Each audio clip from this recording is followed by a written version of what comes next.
Basically, these people think that the streaks of fog left in the air behind an aircraft is poison. For whatever reason, the government sees fit to poison the population by using the airlines to spray us down with, bug spray for humans? Human spray?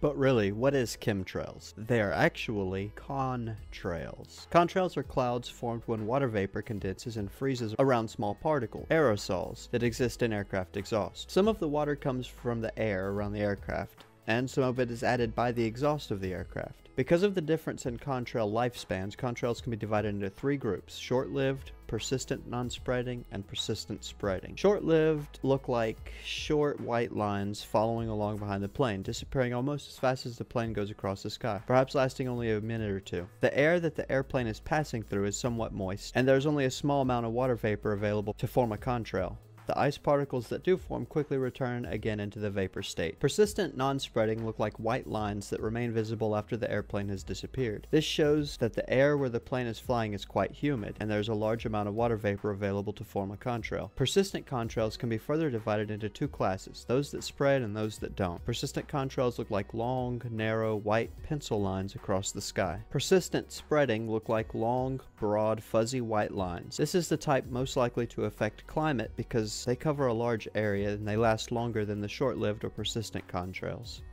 Well, what's in them, you might ask?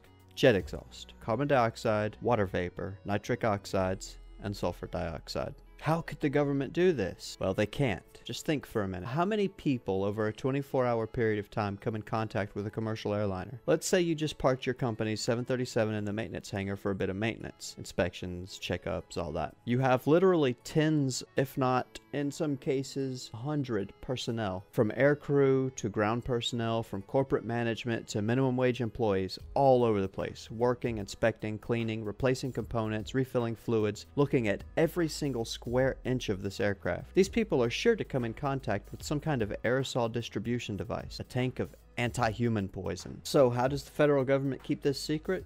Do they tell the drunk in the corner who's taking out the trash that if he talks about the poison gas canister and all those distribution nozzles, they'll kill him? No.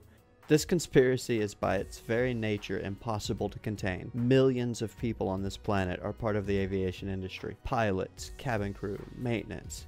Even the damn baggage handlers have at least a semi-intimate knowledge of the aircraft. And you have to ask yourself why. Aerosol chemicals are non-discriminatory. They don't pick and choose who they fall on. So why would the pilot willingly fly the plane knowing that he's poisoning his family in the process? Why would the mechanic let the plane launch knowing that it's going to potentially kill his children? This conspiracy is stupid.